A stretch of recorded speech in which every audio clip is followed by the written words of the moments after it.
El Imperio Romano fue el tercer periodo de la antigua civilización romana. El primer periodo fue la monarquía y el segundo la república. Repasemos muy brevemente el origen de Roma. Según la tradición romana, el origen de Roma se remonta a los hermanos gemelos Rómulo y Remo, que de bebés fueron amamantados por la loba Capitolina. Más tarde, Rómulo mató a Remo y fundaría la ciudad de Roma sobre el monte Palatino, convirtiéndose en su primer rey. La forma política de Roma será la monarquía hasta que fue expulsado el último rey, Tarquinio el Soberbio. Después de la expulsión del monarca se creó un senado permanente que decidió abolir la monarquía, convirtiendo a Roma en una república. Durante la etapa republicana, su principal competidora fue la ciudad púnica de Cartago.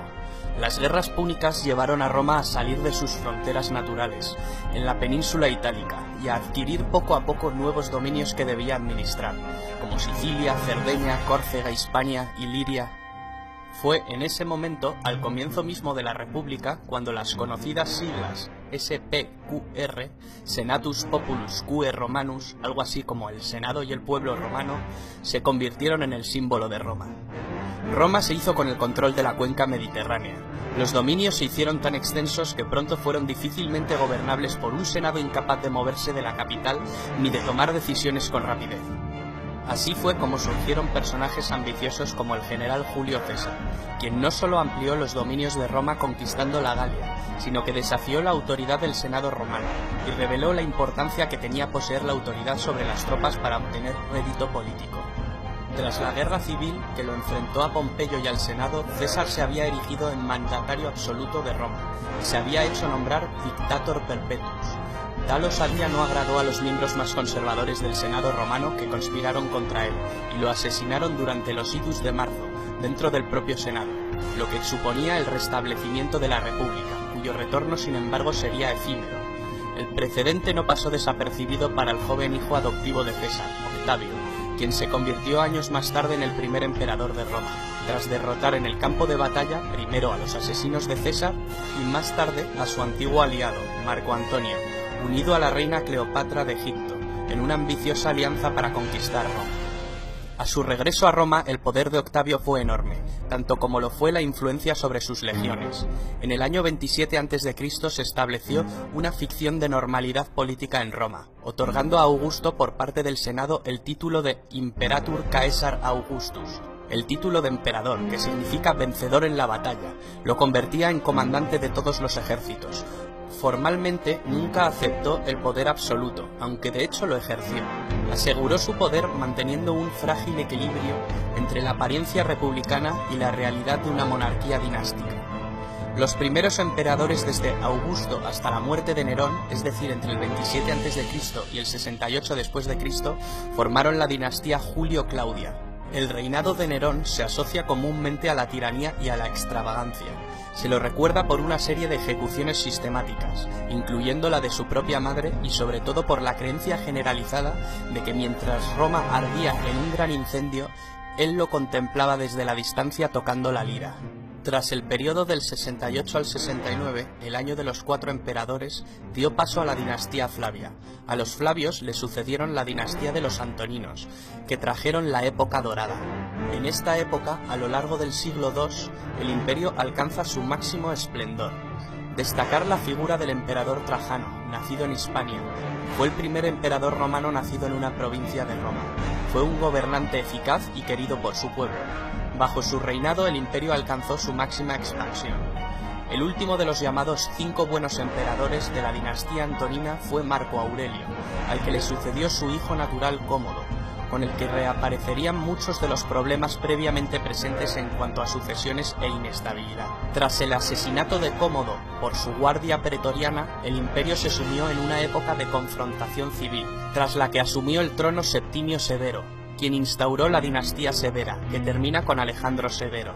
Después entramos en lo que se conoce con la crisis del siglo III, un periodo de 50 años de duración. Es un periodo de profunda crisis, durante el cual se producen fuertes presiones de los pueblos exteriores y una fuerte crisis política, económica y social en el interior del imperio. Tras una fase de anarquía militar en el que la seguridad y la unidad del imperio se habían visto gravemente comprometidas, diferentes emperadores de origen ilírico y danubiano lograron reunificar el imperio y sentar las bases para restablecer la situación. Esta crisis se estabiliza con el ascenso de Diocleciano, que llevó a cabo un importante programa de reformas. El emperador Diocleciano comprendió que el imperio era demasiado vasto para gobernarlo en circunstancias tan graves, y decidió trocearlo. Esta época es conocida como la tetrarquía, o gobierno de cuatro. Implicaba que el gobierno del imperio se repartía geográficamente entre 4 gobernantes. Este sistema fue útil mientras estuvo al mando, pero colapsó en el momento en que éste abdicó.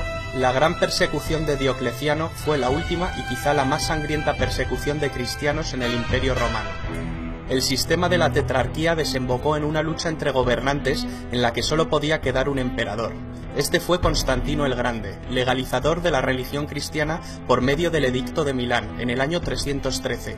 Convocó el primer concilio ecuménico universal en Nicea, en el año 325. En este concilio se unifican los dogmas y se sientan las bases del credo oficial. Se considera que esto fue esencial para la expansión de esta religión.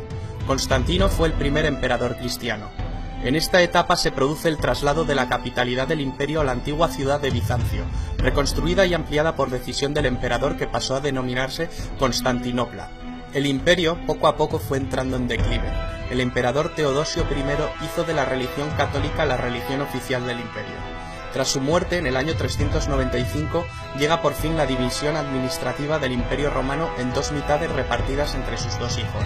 Arcadio recibió el Imperio de Oriente y Honorio recibió el de Occidente.